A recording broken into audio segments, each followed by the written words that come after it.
Hello students. तो कैसे हैं आप लोग? आई होप आप लोग मस्त होंगे, स्वस्थ होंगे।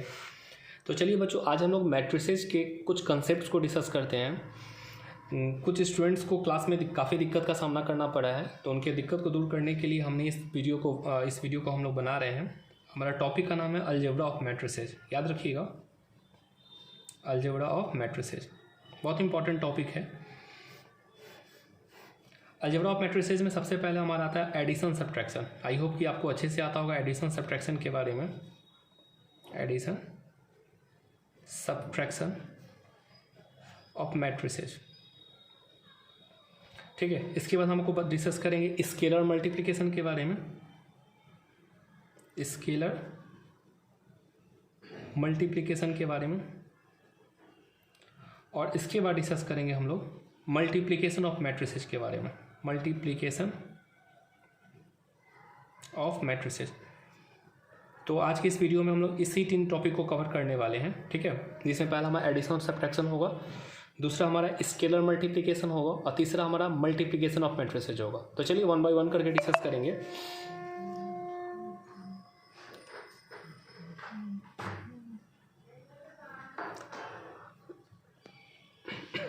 तो स्टार्ट करते हैं। सबसे पहले addition subtraction of matrices. Addition subtraction of matrices. तो बच्चों, इसके लिए सबसे इंपॉर्टेंट बात कि मैट्रिक्स का एडिशन और सब्ट्रैक्शन तभी हो पाएगा जब उसके ऑर्डर सेम हो। कहने का मतलब आई होप आप लोगों को पता होगा ऑर्डर के बारे में। ऑर्डर ऑफ मैट्रिक्स क्या होता है आप लोगों को पता होगा। इसका फॉर्मूला हम पहले लिखते हैं। क्या होता है? Number of row into number of column. Number of column, ठीक है। हमारा फॉर्मूला है ऑर्डर ऑफ मैट्रिक्स। तो एडिशन सब्ट्रैक्शन तभी हो पाएगा किसी भी मैट्रिक्स का जब उसके ऑर्डर सेम हो। ऑर्डर का मतलब नंबर ऑफ रो और नंबर ऑफ कॉलम सेम होगा, तभी एडिशन और सब्ट्रैक्शन हो पाएगा। तो इसके लिए इंपॉर्टेंट यही बात है कि it is possible only when order are equal। Order are equal का मतलब आप समझ गए होंगे कि उसके ऑर्डर मतलब नंबर ऑफ रो की संख्या और नंबर ऑफ कॉलम का संख्या बराबर होगा, तभी हम बोलेंगे क्या वो एडिशन सब्ट्रैक्शन हो पाएगा। एग्जांपल देखिए, ए आपका एक मैट्रिक्स है। इस एग्जांपल के थ्रू काफ़ी अच्छे से समझा जा सकता है। 2 3 4 5। इस मैट्रिक्स का ऑर्डर 2 क्रॉस 2 है, 2 रो है, 2 कॉलम है। एक मैट्रिक्स बी लेते हैं 3 4 6 2। इसका भी 2 क्रॉस 2 है, मतलब 2 रो है, 2 कॉलम है। एक मैट्रिक्स सी लेते हैं, इसमें 2 3 1 2 4 2, है ना। आप देख सकते हैं कि इसमें 3 रो है, 2 कॉलम है। 3 रो है और 2 कॉलम है। और यदि हम आपसे पूछें ए प्लस बी क्या होगा, तो सिंपल सा ए और बी का ऑर्डर सेम है, तो ये एडिशन पॉसिबल है। तो 2 3 4 5 प्लस 3 4 6 2। अब हम इसके करस्पॉन्डिंग एलिमेंट्स को ऐड कर लेंगे। तो 2 करस्पॉन्डिंग A11 के और इस 3 को ऐड करेंगे, A11 दोनों के 1, तो 5 हो जाएगा। 2 + 3 5, 3 + 4 7, 4 + 6 10, 5 + 2 7। तो A + B हमारा क्या हो जाएगा? यही हो जाएगा। अगर आपसे पूछे A - B क्या होगा, तो A - B के लिए भी सेम प्रोसेस। 2 3 4 5 माइनस 3 4 6 2। अब बच्चों देखिए, 2 में से 3 को सब्ट्रैक्ट करना है, तो 2 में से 3 को सब्ट्रैक्ट करने पे आपको पता है क्या होगा? -1 होगा।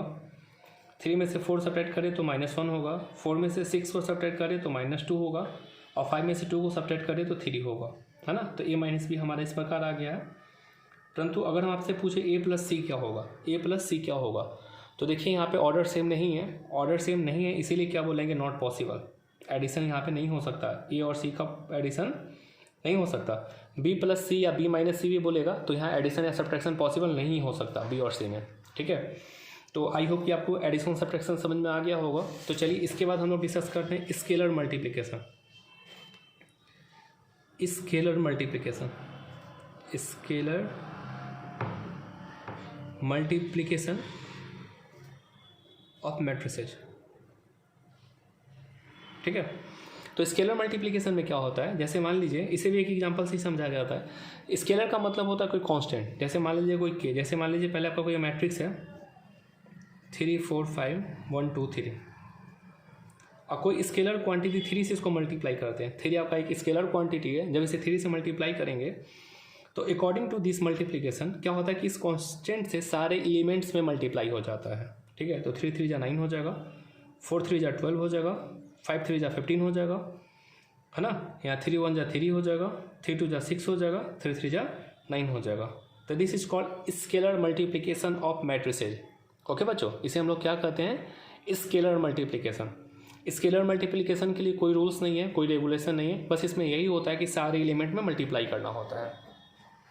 And the most important thing, multiplication of matrices. Multiplication of matrices बहुत इंपॉर्टेंट है यह, मल्टीप्लिकेशन ऑफ मैट्रिसेज। मैट्रिक्स का प्लूरल होता है मैट्रिसेज, MATRICES, मैट्रिसेज। मैट्रिसेज मतलब एक से ज़्यादा मैट्रिक्स, तो उसे मैट्रिसेज कहते हैं। तो मैट्रिक्स के लिए देखिए, अब पहले कुछ इसमें कुछ कंडीशन समझने होंगे। मैट्रिक्स एडिशन सब्ट्रैक्शन तो काफ़ी ईजी था, आप इसे एक बार में समझ सकते हैं, परंतु मल्टीप्लिकेशन और मैट्रिक्स के लिए कुछ कंसेप्ट्स हैं। आप इस कंसेप्ट को थोड़ा अच्छे से देखिएगा। जैसे suppose that let A and B be two matrix, A and B be two matrix, two matrices. बच्चों याद रखिएगा, ए और बी में हमेशा मल्टीप्लाई हो ऐसा ज़रूरी नहीं है। ठीक है, कुछ कंडीशंस होंगे, अगर उस कंडीशन को फॉलो होगा तभी हम बोलेंगे क्या कि मल्टीप्लाई होगा, नहीं तो नहीं होगा। तो चलिए उस कंडीशन क्या होता है आपके, उसी के बारे में आपको हम बताएंगे। तो जैसे मान लीजिए कि अगर हम A इंटू बी करते हैं, है ना, और B इंटू ए करते हैं, तो A इंटू बी और B इंटू ए बराबर नहीं होता है। In case of matrix A into b और B इंटू ए बराबर नहीं होता है, मतलब 99.99% केस में ये दोनों बराबर नहीं होता। ए बी और बी ये दोनों अलग अलग चीज़ हो जाएगा। ठीक है, तो अगर मान लीजिए आप ए बी करते हैं, है ना, तो यहाँ आपका ए जो है फर्स्ट मैट्रिक्स हो जाएगा, ये आपका फर्स्ट मैट्रिक्स है ना, अब बी आपका सेकेंड मैट्रिक्स हो जाएगा, सेकेंड मैट्रिक्स। और यही अगर हम बी ए कर दे तो बी हमारा हो जाएगा, बी हो जाएगा फर्स्ट मैट्रिक्स, बी हमारा क्या हो जाएगा, फर्स्ट मैट्रिक्स। आई है हमारा हो जाएगा सेकेंड मैट्रिक्स। मतलब कहने का मतलब जो मैट्रिक्स पहले आता वो हमारा फर्स्ट होगा, और जो बाद में आएगा वो हमारा बाद में, वो हमारा सेकेंड मैट्रिक्स हो जाएगा। तो जो नियम है, रूल है, बहुत इंपॉर्टेंट रूल याद रखिएगा। रूल नंबर 1 कि the number of column of first matrix. Multiplication के लिए नियम क्या है कि the number of column of first matrix must be equal to number of row of second matrix। चलिए इसे समझते भी हैं। तो देखिए बच्चों, कभी मैट्रिक्स का मल्टीप्लिकेशन तभी हो पाएगा जब पहले वाले मैट्रिक्स के कॉलम की संख्या और दूसरे वाले मैट्रिक्स की रो की संख्या बराबर होगा, तभी मल्टीप्लाई होगा। जैसे एग्जांपल के लिए मान लीजिए ए का ऑर्डर है 2 क्रॉस 2 और बी का ऑर्डर है 2 क्रॉस 3। ठीक है, ए क्रॉस मतलब एक ऑर्डर है 2 क्रॉस 2 और बी का ऑर्डर है 2 क्रॉस 3। तो अगर हम आपसे पूछे ए इंटू बी क्या होगा, मतलब ए इंटू बी पॉसिबल है या नहीं, पहले यह बता दें। तो देखिए हम लोग कैसे चेक करेंगे, 2 क्रॉस 2 यहाँ लिख लीजिएगा और 2 क्रॉस 3 बी का ऑर्डर यह है ना, ये पहले वाले का कॉलम का संख्या और दूसरे वाले का रो का संख्या बराबर होना चाहिए। बराबर होगा तो मल्टीप्लिकेशन पॉसिबल है, अदरवाइज नॉट पॉसिबल। ठीक है, तो यहाँ तो बराबर हो गया तो बोलेंगे ये पॉसिबल है, ये पॉसिबल है। और मल्टीप्लाई होने के बाद जो मैट्रिक्स बनेगा, है ना, मान लीजिए ए भी एक नया मैट्रिक्स बन गया, है ना, तो उसका जो ऑर्डर होगा वह 2 क्रॉस 3 होगा। ये ऑर्डर होगा 2 क्रॉस 3, मतलब जो मैट्रिक्स बनेगा उसमें 2 रो होगा और 3 कॉलम होगा। और यही मान लीजिए बी ए रहता, ए बी और बी ए दो अलग अलग चीज़ हो जाता है। जैसे हमने आपको बताया कि ए इंटू बी, ए बी जो है बराबर नहीं होता बी इंटू ए के। तो अगर बी ए बोलेगा तो बी का ऑर्डर क्या है, देखिए बी का ऑर्डर है 2 क्रॉस 3, है ना, और ए का ऑर्डर है 2 क्रॉस 2। तो पहले वाले का कॉलम का संख्या दूसरे वाले का रो का संख्या बराबर नहीं है, तो ये लिखेंगे नॉट पॉसिबल। क्या लिखेंगे, नॉट पॉसिबल। ठीक है, इसके बाद रूल 2 में बच्चों यह है कि in first matrix we use only row मतलब सोया हुआ लाइन को हम लोग क्या बोलते हैं, रो बोलते हैं। याद रखिएगा बच्चों कि फर्स्ट मैट्रिक्स में हम लोग बस रो का यूज करेंगे। और रूल 3 जो हमारा है, रूल 3 कि in second matrix we use only column. I hope कि आपको अच्छे से समझ में आ रहा होगा कि फर्स्ट मैट्रिक्स में हम लोग बस रो का यूज करेंगे और सेकेंड मैट्रिक्स मतलब इस मैट्रिक्स में बस रो का यूज करेंगे और इस मैट्रिक्स में बस कॉलम का यूज करेंगे। यही रूल 1 है, रूल 2 है, रूल 3 है। इसे अपने कॉपी पर जरूर राइट डाउन कर लें। उम्मीद कर रहे हैं कि आपको समझ में आ रहा होगा। पहला रूल हमारा यह था कि पहले मैट्रिक्स के कॉलम का संख्या और दूसरे मैट्रिक्स के रो का संख्या बराबर होना चाहिए। अगर बराबर है तो मल्टीप्लाई होगा, नहीं तो नहीं होगा। तो यहाँ आप देख सकते हैं कि ए बी के केस में ए आपका फर्स्ट मैट्रिक्स है, बी आपका सेकेंड मैट्रिक्स है। तो ए के कॉलम का संख्या 2 है और बी के रो का संख्या 2 है, बराबर है, इसीलिए पॉसिबल हो गया। और मल्टीप्लाई होने के बाद जो नया मैट्रिक्स बनेगा उसका जो ऑर्डर होगा हमारा 2x3 हो जाएगा, मतलब उसमें 2 रो होंगे और 3 कॉलम होंगे। दोबारा हमने फाइंड किया b इंटू ए। क्या फाइंड किया? b इंटू ए। तो b इंटू ए, बी का ऑर्डर 2x3 है और ए का ऑर्डर 2x2 है। तो पहले वाले मैट्रिक्स के कॉलम का संख्या दूसरे वाले मैट्रिक्स से रो का संख्या बराबर नहीं है, तो इसीलिए क्या होगा? Not possible. रूल 2 है कि इन फर्स्ट मैट्रिक्स मतलब पहला वाला मैट्रिक्स, मान लीजिए ए बी है तो फर्स्ट मैट्रिक्स तो ए हो जाएगा और बी ए है तो फर्स्ट मैट्रिक्स बी हो जाएगा। तो फर्स्ट मैट्रिक्स में हम लोग बस रो का यूज करेंगे, रो मतलब सोया हुआ लाइन के अलोंग, मतलब ऐसा लाइन यूज करेंगे। और सेकेंड मैट्रिक्स हम लोग कॉलम का यूज करेंगे, मतलब ये, ठीक है, ये याद रखना है। रो में हम लोग ऐसे बढ़ेंगे, मतलब बाएं से दाएं की ओर बढ़ेंगे और ऐड करेंगे, और कॉलम में हम लोग ऊपर से नीचे जाएंगे और एलिमेंट को ऐड करेंगे। ये रूल है बच्चों, याद रखिएगा, ठीक है। अब चलिए हम लोग एग्जाम्पल की ओर देखते हैं। एग्जाम्पल से आपका ज़्यादा कंसेप्ट क्लियर होगा। तो क्वेश्चन आपका कुछ इस प्रकार है। आपको एक मैट्रिक्स ए दिया हुआ है, ए है आपका 2 3 4 5, 2 3 4 5। बी एक दूसरा मैट्रिक्स है, वो है 1 2 3 4 3 6 ले लेते हैं, ठीक है, 3 6। और अब पूछ रहा आपसे ए इंटू बी क्या होगा। क्या पूछा जा रहा है? ए इंटू बी क्या होगा। तो चलिए देखते हैं। तो अकॉर्डिंग टू रूल सबसे पहले हम लोग को चेक करना क्या होगा कि क्या मल्टीप्लिकेशन पॉसिबल है या नहीं। तो ए का ऑर्डर तो 2x2 है, इसे रफ में आप करिएगा। अब बी का ऑर्डर भी 2x2 है ना। 2 रो है 2 कॉलम है, इसमें भी 2 रो है 2 कॉलम है ना। तो ये बराबर है, तो मल्टीप्लिकेशन पॉसिबल है। तो चलिए आगे बढ़ते हैं। आप 2 3 4 5 1 2 3 6।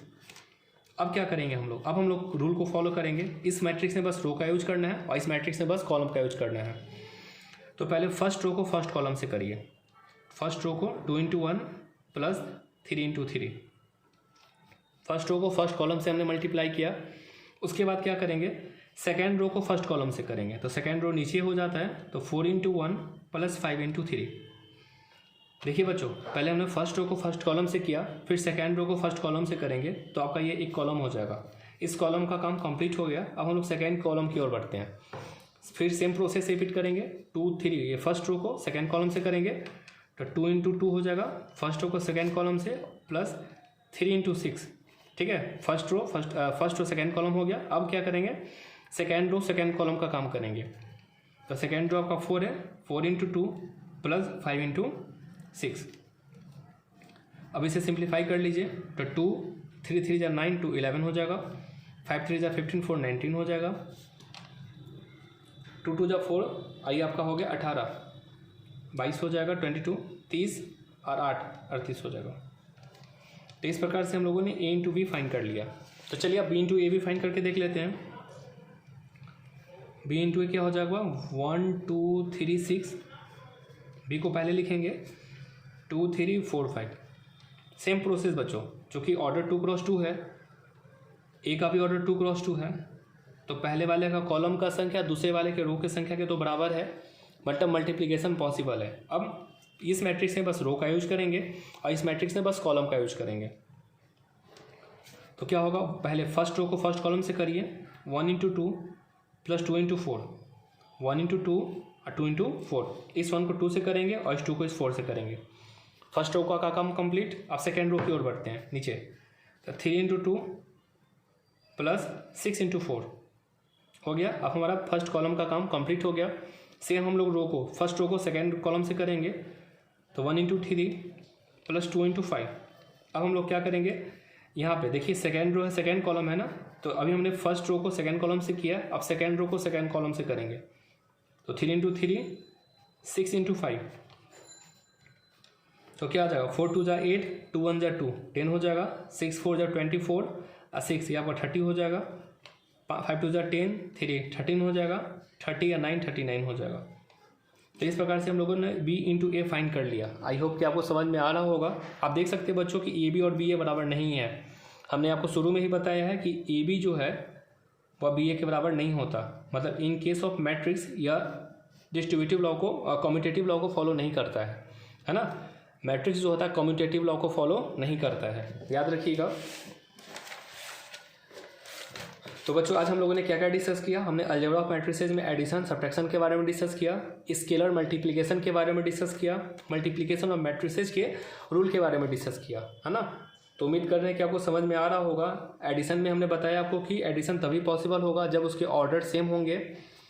स्केलर मल्टीप्लिकेशन के केस में कोई नियम नहीं होता है, परंतु मल्टीप्लिकेशन ऑफ मैट्रिसेस के केस में एक इम्पॉर्टेंट नियम यह है कि पहले मैट्रिक्स के कॉलम का संख्या और दूसरे मैट्रिक्स का रो का संख्या बराबर होगा, तभी मल्टीप्लाई होगा, है ना। और दूसरा रूल है कि हम लोग फर्स्ट मैट्रिक्स में बस रो का यूज करेंगे और सेकेंड मैट्रिक्स में बस कॉलम का यूज करेंगे, और है ना, सेकेंड मैट्रिक्स बस कॉलम का यूज करेंगे। तो ये इंपॉर्टेंट रूल है, इसे भूलिएगा नहीं। और उसके बाद हमने कुछ एग्जाम्पल्स देखे। नेक्स्ट क्लास में हम लोग और भी मल्टीप्लिकेशंस के एग्जांपल्स को देखेंगे और इम्पॉर्टेंट कॉन्सेप्ट्स को देखेंगे। आई होप कि आपको हमारा वीडियो अच्छा लगा होगा। तो आज के लिए इतना ही। नेक्स्ट क्लास में फिर हम लोग आगे के कॉन्सेप्ट्स को डिस्कस करेंगे। धन्यवाद।